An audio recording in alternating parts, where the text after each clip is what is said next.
125 kidney आणि 50 खून. मगरीचा खुराक बनायचा मृतदेह सिरियल किलरला अटक केलेली आहे. तर त्या आयवनाने मानवी आढळत्या रॅकेटसाठी अनेकाचे प्राण घेतले. त्यांचे मृतदेह मगरींना खायला दिले. एका आश्रमातून पोलिसांनी त्याला साधूच्या वेशात असताना उपदेश देत असताना अटक केली आहे. डॉक्टरांना देवाचा दर्जा दिला जातो, परंतु जर डॉक्टरच रुग्णाच्या किडनी विकून अवयवाचा धंदा करत असेल तर त्याला काय म्हणावे. डॉक्टर देव म्हणून कुख्यात असलेल्या या आरोपीला पुन्हा अटक करण्यात आली आहे. आयुर्वेदिक डॉक्टरपासून थेट सिरियल किलर बनलेल्या देवेंद्र शर्मा याला गेल्या वर्षी पॅरोल बोर्ड मिळाला होता, पण तो पसार झाला. आता त्याच्या गुन्ह्यावर पुन्हा कारवाई करण्यात आली आहे, परंतु तो अधिक आध्यात्मिक गुरु बनून नवा धंदा ओढणार तोच त्याला पुन्हा बेडे पडले आहे. देवेंद्र शर्मा खुंखार आहे. त्याने मानवी शरीराचा व्यापार करीत अनेकाचा प्राणही घेतले आहेत. किडनीसाठी त्याने अनेक जणांचे प्राण घेतले आणि त्यांचा मृतदेह मगरींना खायला दिले असल्याचा आरोप आहे. राजस्थानातील एका आश्रमातून दिल्ली पोलिसांनी त्याला साधूच्या वेशात असताना अटक केली आहे आणि आध्यात्मिक गुरु बनण्याचा त्याचा इरादा होता, परंतु पोलिसांनी त्याला कोर्टाच्या आदेशाने अटक केली आहे. शर्माने याने आयुर्वेदात BHMS डिग्री घेतली होती आणि वैद्य म्हणून दवाखाना थाटला होता, परंतु 1994 साली एका गॅस एजन्सीच्या डीलमध्ये त्याला मोठा तोटा झाला आणि त्यामुळे त्याची पावले गुन्हेगारीकडे वळल्याचे म्हटले जाते.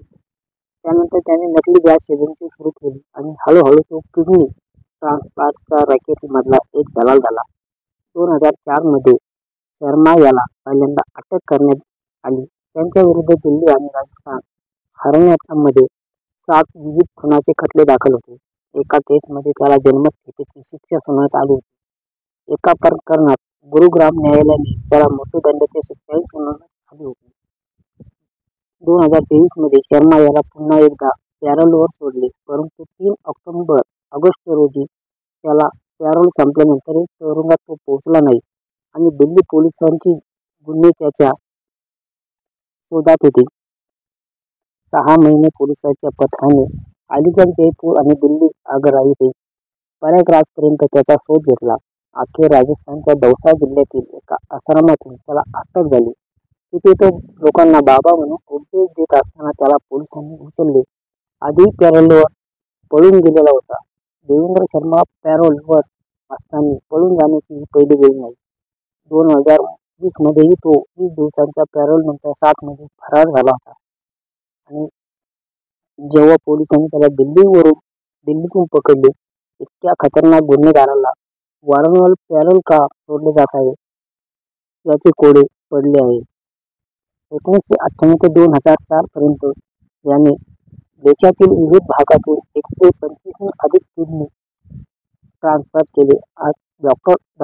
अनेक डॉक्टर आणि दलाल सामील होते. पैशाच्या लालसेने त्यांनी डझनभर गरिबाच्या किडनी विकल्या, टॅक्सी ड्रायव्हरांची हत्या केली आणि गाडींची विक्री केली.